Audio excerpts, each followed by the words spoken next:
Welcome to Proving the Point, where we talk about important research papers that you should know about. Today, we're going to discuss this paper called Parental Olfactory Experience Influences Behavior and Neural Structure in Subsequent Generations.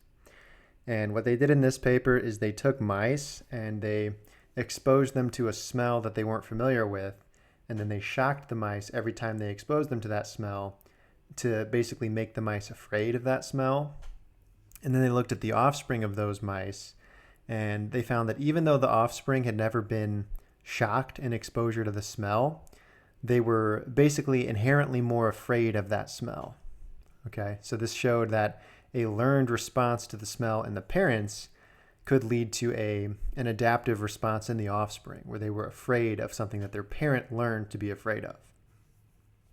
Okay, so the reason that this paper matters is because historically, scientists have thought of heritability as simply relying on like DNA sequences and factors that are relatively unchangeable by environmental and social conditions. But what this shows is that something as flexible as a learned fear response could be inherited. So it suggests that even things that we learn and encounter as individuals could potentially be passed on in some capacity to our offspring. So it has important implications for how we live our lives as individuals, because of course we all want healthy offspring, so we have to make sure we put ourselves in an appropriate environment for that. And it also has implications for evolution and how human populations adapt over time. So we'll talk more about some of that later. But first we're going to go through the paper, talk about how exactly they did their experiment and what exactly they found.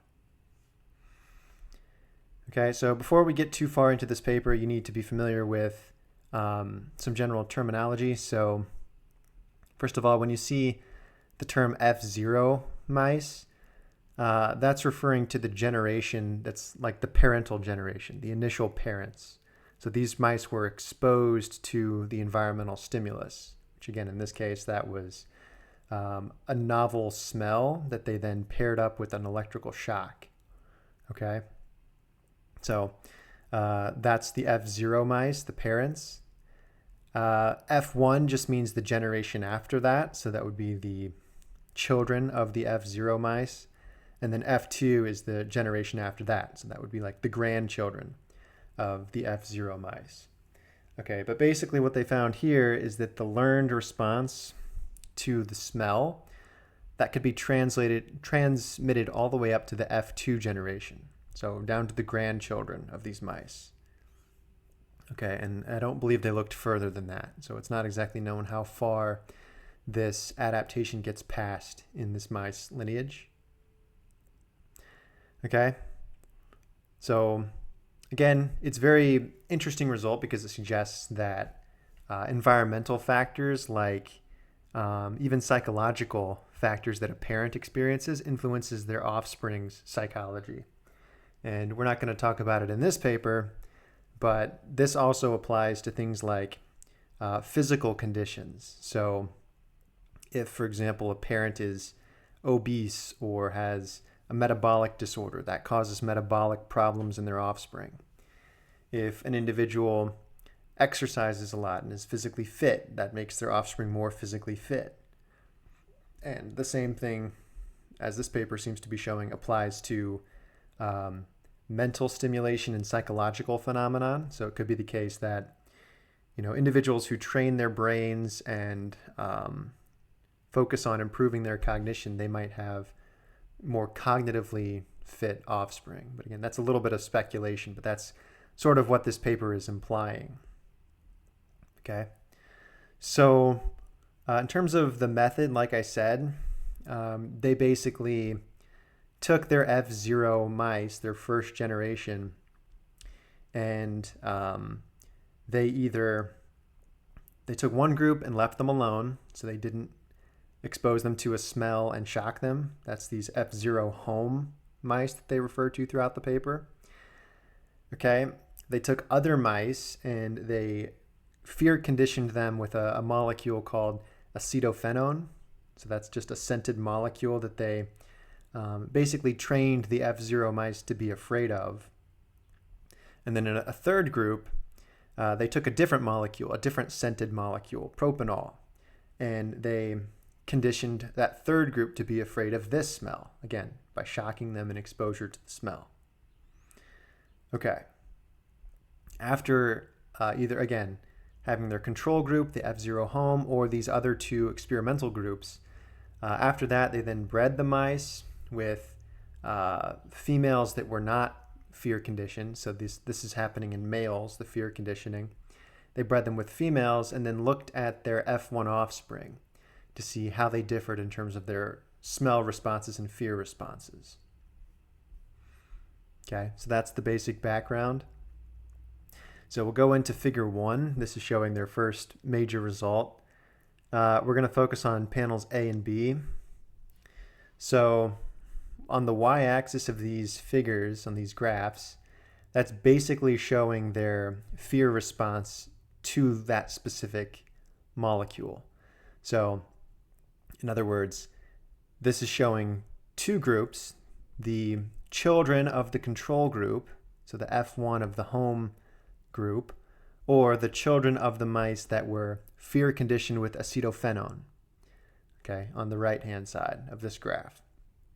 And then the y-axis is basically, it's an oversimplification, but basically it's how afraid their F1 offspring were of that smell, okay? And if you look at the left-hand side, the control group, their offspring, were not very afraid of this smell, the acetophenone. However, the offspring of the mice that were fear conditioned with acetophenone, they had significantly higher fear response to acetophenone. Okay, so the fear response was basically transmitted across generations.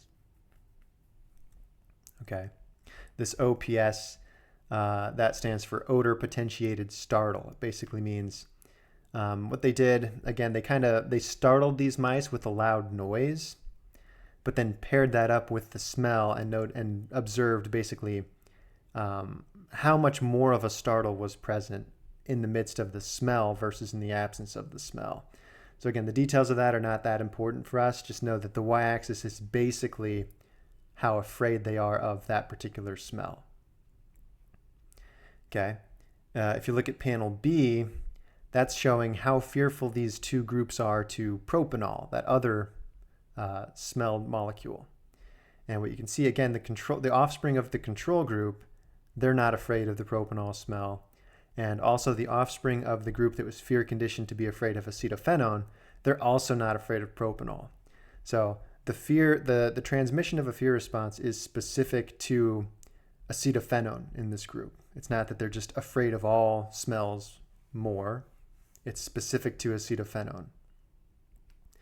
Okay, panels C and D, we're going to skip that for now.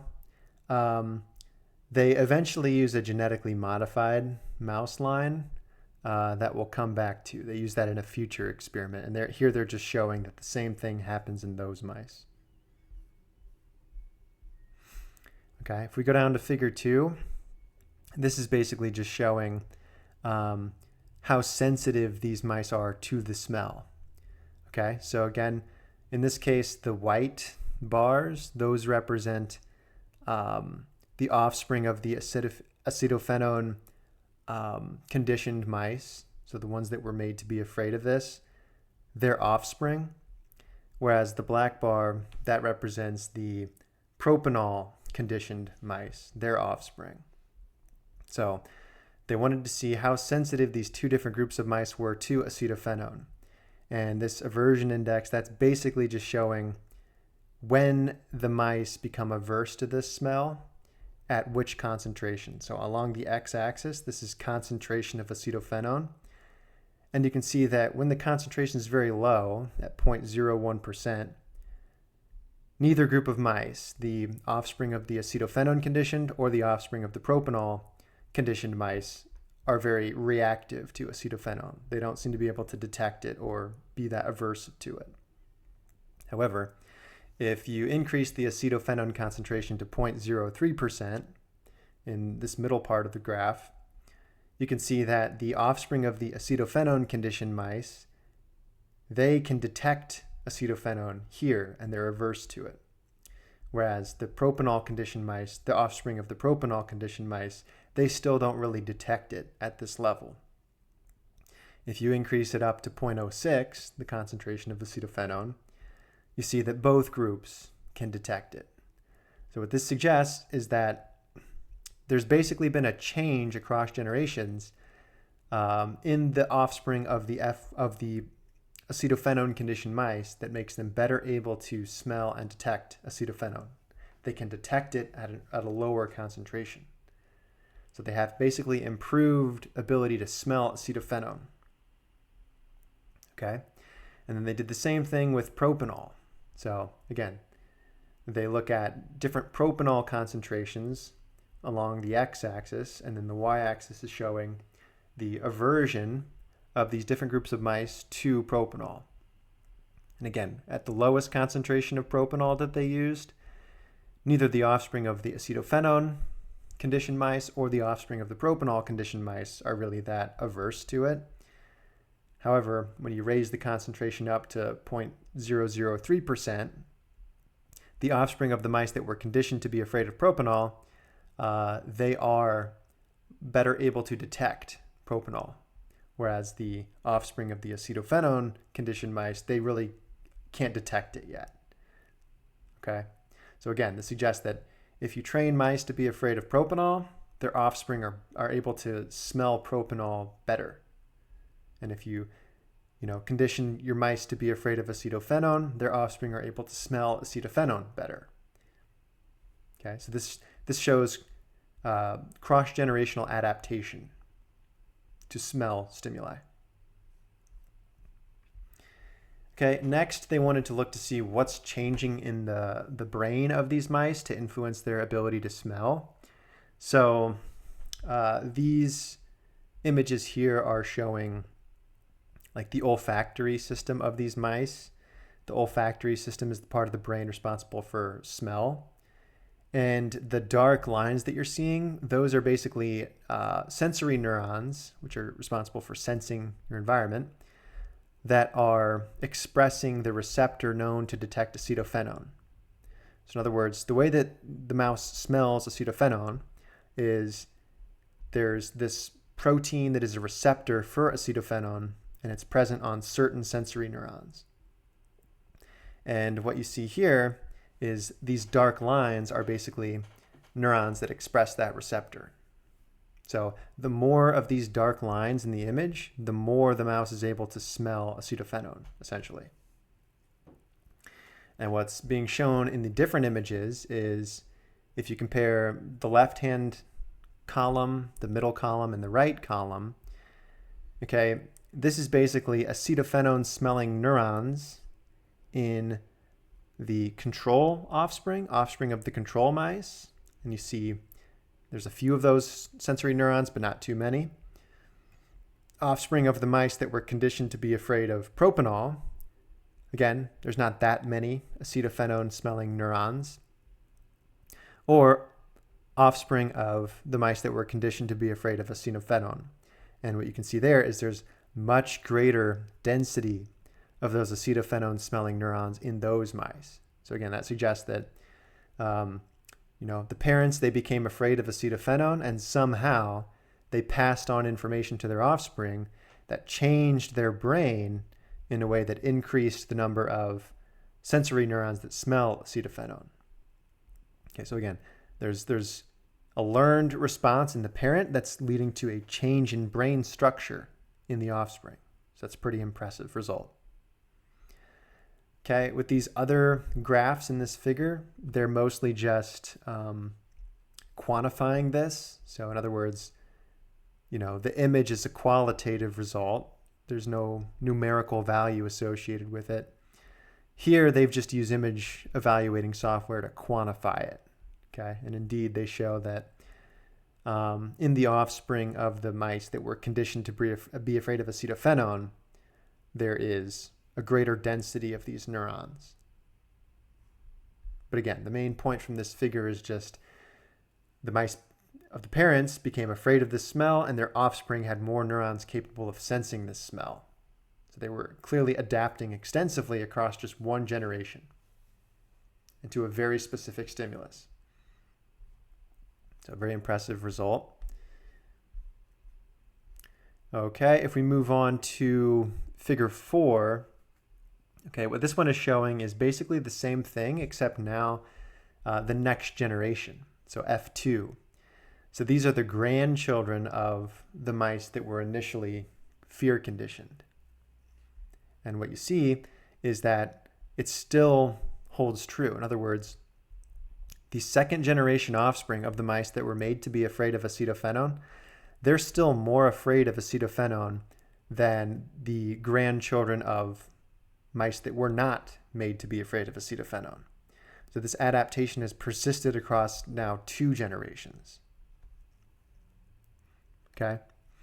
They showed the same thing for propanol. So for the propanol mice, the offspring, the grandchildren of those that were made to be afraid of propanol, they're more afraid of propanol than the grandchildren that were not made to be afraid of propanol. Okay. So again, it's smell specific. We can skip most of the rest of this figure. What it's showing is just all the same results that we looked at previously, except instead of the F1 generation, it's now showing the F2 generation. But the point is simply that, the initial F0 generation, they were made to be afraid of these smells, and that led to behavioral and neurological changes all the way up until the grandchildren of those mice. All right. So then for figure 5, the next figure, it shows basically the same experiment, except for now, instead of conditioning male mice to be afraid of the smell, they condition female mice to be afraid of the smell. Okay, so we're looking to see if you make female mice afraid of acetophenone, do their offspring have greater fear of acetophenone?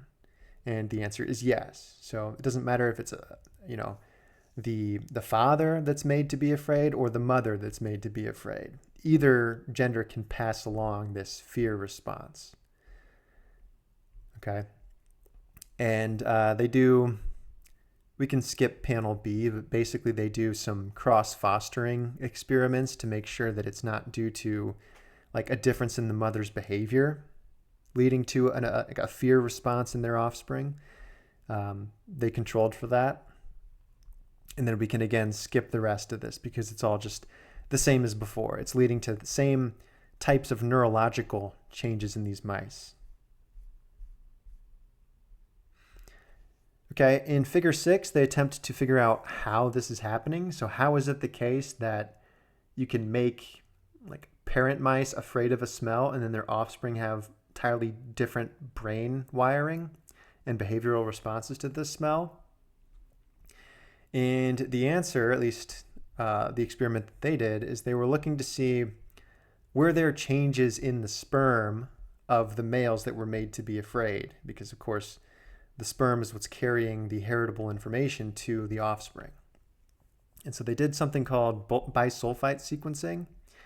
And what this is it tells you where along your entire DNA, certain nucleotides in your DNA can be what's called methylated, and that alters how the gene functions. So it's more detailed than we need to go into, but basically your different genes, you have thousands of different genes, they turn on or off in different conditions, and one thing that turns them on or off is what's called methylation of that gene.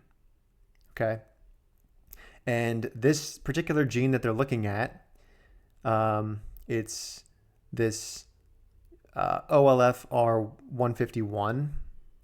That gene basically codes for the receptor that smells acetophenone. And what they found here is that methylation levels of that gene in the sperm of the exposed males was lower after they were made to be afraid of acetophenone. Okay, so the idea is that, these mice were conditioned to be afraid of acetophenone, that altered the DNA methylation of this gene in their sperm, and therefore when they passed that sperm on to the egg, their offspring had different activity of this gene and therefore different smell responses and neurological wiring. Okay. And so they look more specifically at it that we don't need to go into. They showed here in panel C that that doesn't apply to just all genes involved in smell. So they picked like another gene involved in smell, and it doesn't change. So it's specific to the gene that smells acetophenone.